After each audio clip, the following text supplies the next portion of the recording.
Good morning, नमस्कार, बहुत बहुत स्वागत है आप सभी का स्टडी विज्ञान प्रकाश में। दोस्तों, आज है 1 जुलाई, दिन है शनिवार का और आज से एक नए महीने की शुरुआत हो रही है। कहा जाता है कि जब से जागो तभी सवेरा। तो यहाँ पर मैं ये कहना चाहूँगा कि आप अपनी नेगेटिविटी को दूर करने के लिए उसको पहचानिए, उसको दूर करिए, स्टडी में समय ज़्यादा लगाइए और वो काम कीजिए जिससे आप अपने मंजिल के शीघ्र ही करीब पहुँच सकें, उसको हासिल कर सकें।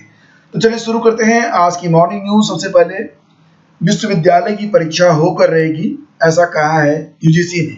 सुप्रीम कोर्ट ने विश्वविद्यालयों और कॉलेजों में 30 सितंबर से पहले अंतिम वर्ष की परीक्षा कराने के विश्वविद्यालय अनुदान आयोग के फैसले पर रोक लगाने से इनकार कर दिया है। साथ ही कोर्ट ने केंद्रीय गृह मंत्रालय से इस मुद्दे पर 10 अगस्त की सुनवाई से पहले पक्ष स्पष्ट करने को कहा है।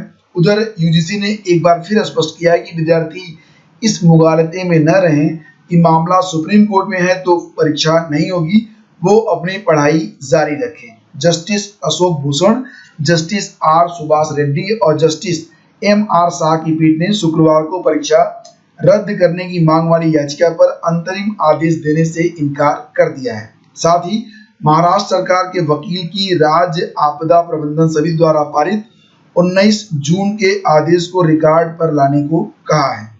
सुनवाई के दौरान याचिकाकर्ताओं के वकील आलोक श्रीवास्तव ने कहा कि असम और बिहार में भयंकर बाढ़ है, ऐसे में परीक्षा आयोजित करने के फैसले को रद्द करना चाहिए। लेकिन यहाँ पर यूजीसी की ओर से पेश सॉलिसिटर जनरल तुषार मेहता ने सुनवाई के दौरान पीठ को बताया कि देश के 800 से कुल 800 जो यूनिवर्सिटीज हैं उनमें 209 विश्वविद्यालय परीक्षा करा चुके हैं, 390 कराने की प्रक्रिया में है। इसलिए किसी को इस गलतफहमी में नहीं रहना चाहिए।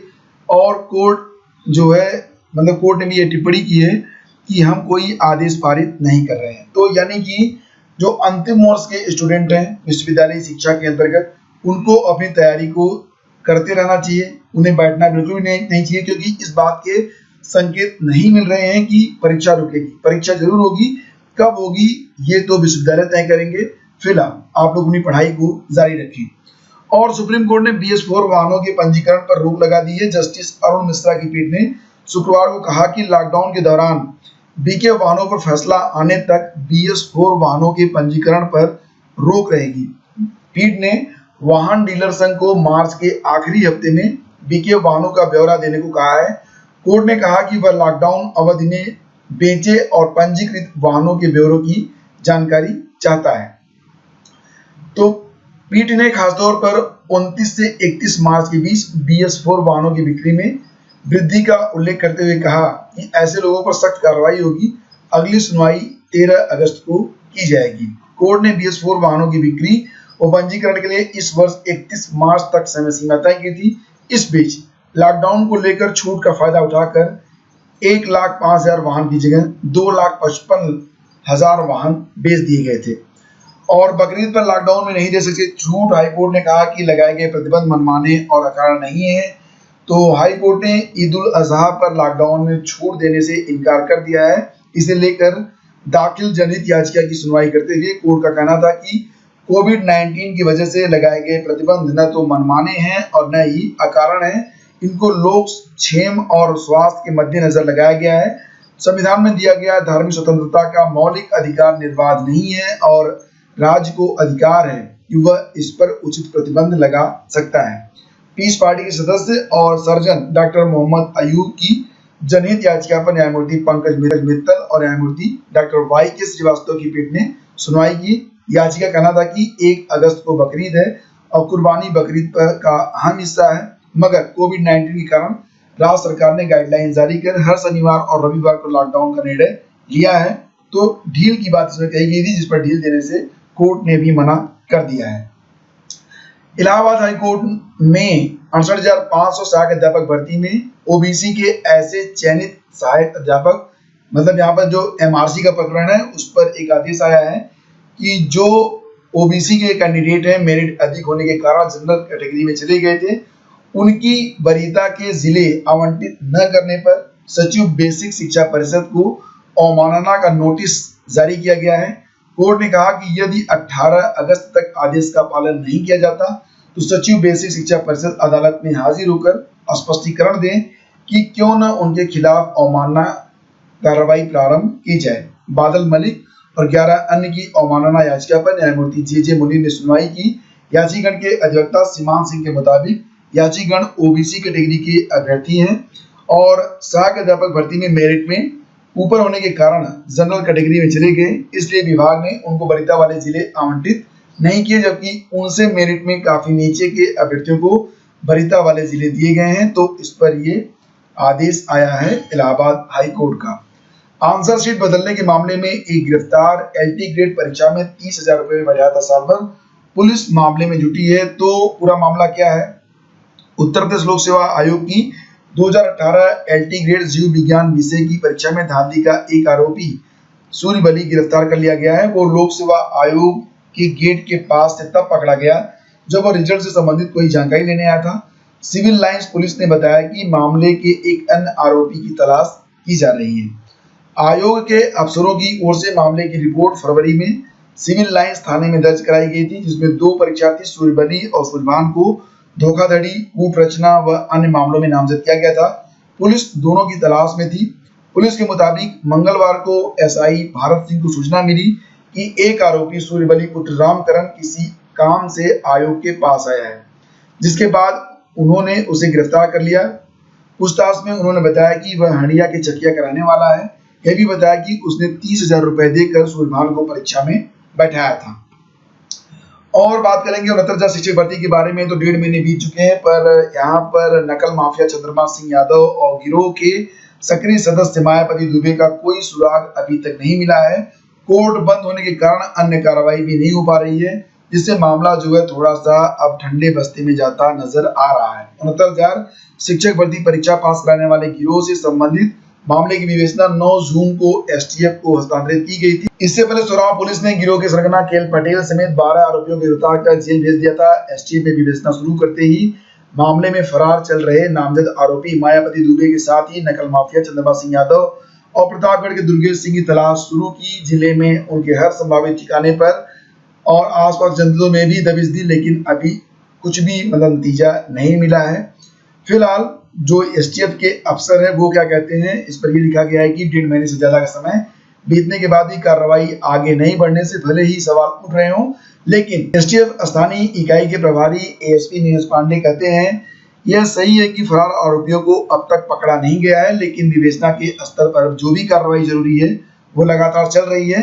फिलहाल न्यायालय बंद है, ऐसे में एलबीडब्ल्यू समेत अन्य कार्रवाई लंबित है।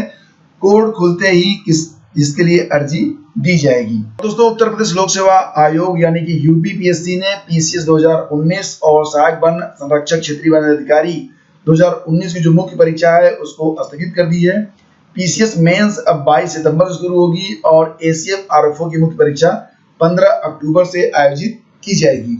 और ये निर्णय लिया गया है क्योंकि इस प्रदेश में जो 2 दिन का लॉकडाउन चल रहा है उसको देखते हुए ये निर्णय लिया गया है।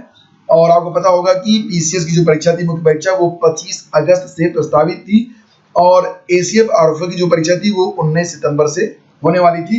दोनों को स्थगित कर दिया गया, लेकिन बीईओ परीक्षा पर अभी भी कोई सही न्यूज प्राप्त नहीं होने से अभ्यर्थी अभी भी इस आशंका में है कि बीईओ पर क्या होगा। हालांकि अब सिर्फ 6,000 अभ्यर्थी जिस परीक्षा में शामिल हो रहे थे वो परीक्षा अगर स्थगित कर दी गई है तो पूरी संभावना बनती है कि बीईओ भी स्थगित होगा और ये परीक्षा उसके पहले होनी है। लेकिन अभी तक जो सूचना प्राप्त हो रही है उसके मुताबिक मैं तो यही कहूंगा, देखिए स्टडी तो करते ही रहिए, बाकी जो कुछ भी होगा वो देखा जाएगा।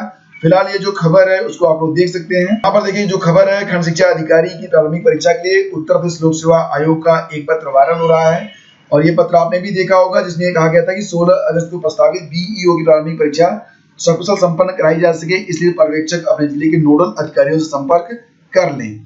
और ये लेटर आपने जरूर देखा होगा।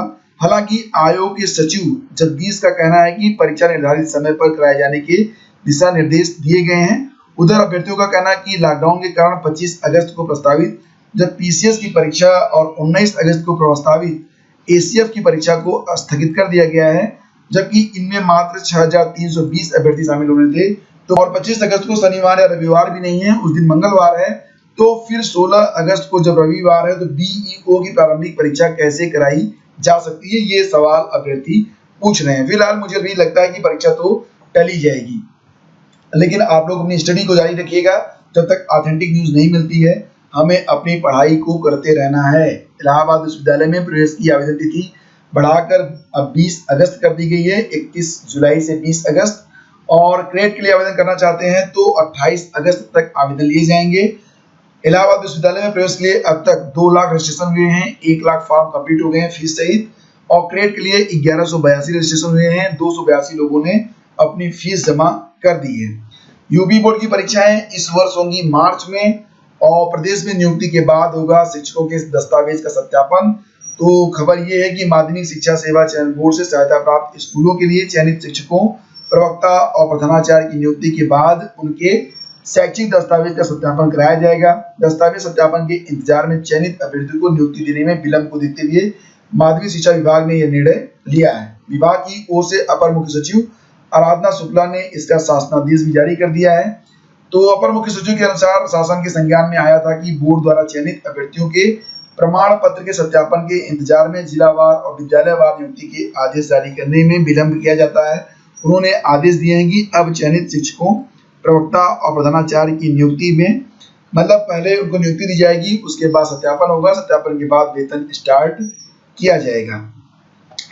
और देखेंगे यूपी ट्रिपल एससी की इन खबरों को, तो आपको बता दें कि यूपी ट्रिपल एससी के 2 परिणाम जारी हुए हैं। एक तो है कनिष्ठ सहायक के 115 विशेष पदों वाला जो परिणाम था, विज्ञापन संख्या 1 परीक्षा 2016 के अंतर्गत।